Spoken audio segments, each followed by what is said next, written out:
America, Israel और Iran जंग के 15 दिन हो चुके हैं। खाड़ी देशों से एलपीजी लेकर भारत के 2 जहाज सुरक्षित तरीके से हॉर्मुज स्ट्रेट पार कर चुके हैं और यह अपने आप में भारत के लिए और भारत की कूटनीति के लिए एक बहुत बड़ी खबर है। ईरान ने एक दिन पहले इन जहाजों को गुजरने की इजाजत दी थी।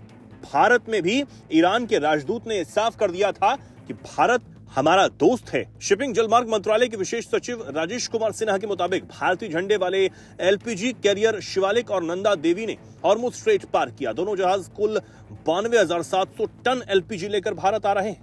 लेकिन आखिर यह हुआ कैसे? इस संकट की घड़ी में भी ईरान ने भारत की बात समझी और भारत के लिए हॉर्मुज स्ट्रेट खोल दिया। यह कैसे हुआ? भारत की इसमें कितनी बड़ी कूटनीतिक जीत है, इसे समझना जरूरी है। और समझते हैं, हमारे साथ विदेश मामलों के जानकार, शिक्षाविद और लेखक निपुंज जुड़े हैं जो बताएंगे कि आखिर भारत ने यह सब मुमकिन कैसे किया। ईरान से 2 हमारे शिप निकल चुके हैं, वो भारत पहुंचने वाले हैं। जहां पूरी दुनिया के शिप्स को ईरान ने रोका हुआ है, ब्लॉक किया हुआ है हॉर्मुज स्ट्रेट में, वहीं भारत के 2 शिप आना ये दिखाता है कि भारत की डिप्लोमेसी, भारत की कूटनीति किस स्तर की है। यह निश्चित रूप से दिखाता है कि भारत और ईरान के संबंध कितने बेहतर रहे हैं और आज भी वही मेंटेन हैं। अब प्रश्न उठ रहा है कि ऐसा कैसे हो गया, ये कैसे हो गया, ये तो होना नहीं चाहिए था। ये हुआ कैसे? जब प्रधानमंत्री जी ने, भारत के प्रधानमंत्री जी ने ईरान के प्रेसिडेंट पेजेश्कियान से बात की और उसके बाद हमें ये डेवलपमेंट देखने को मिला। हालांकि इससे पहले हमारे विदेश मंत्री और ईरान के विदेश मंत्री की भी आपस में बातचीत हुई थी।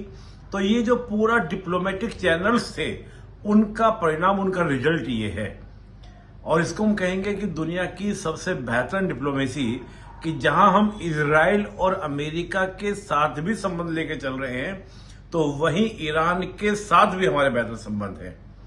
और इसको कहा जाता है संतुलन की नीति। तो निश्चित रूप से भारत की विदेश नीति की तारीफ होनी चाहिए, प्रशंसा होनी चाहिए और आगे भी यही क्रम जारी रहेगा। इससे जो भी इशू भारत में हो रहे हैं गैसेस को लेकर, वो सब आपको देखने को मिलेंगे। जल्दी ही शांत हो गए हैं, जल्दी कंट्रोल हो गए हैं। अब ये जहाज 2 से 3 दिनों में भारत पहुंच जाएंगे। लेकिन भारत ने जिस तरह की डिप्लोमेसी का प्रदर्शन इस संकट की घड़ी में किया है, वो अपने आप में एक बड़ी बात है। हालांकि भारत सरकार बार बार इस बात को कहती रही है और अभी भी कह रही है कि भारत के नागरिकों के हितों से कभी कोई समझौता नहीं होने दिया जाएगा।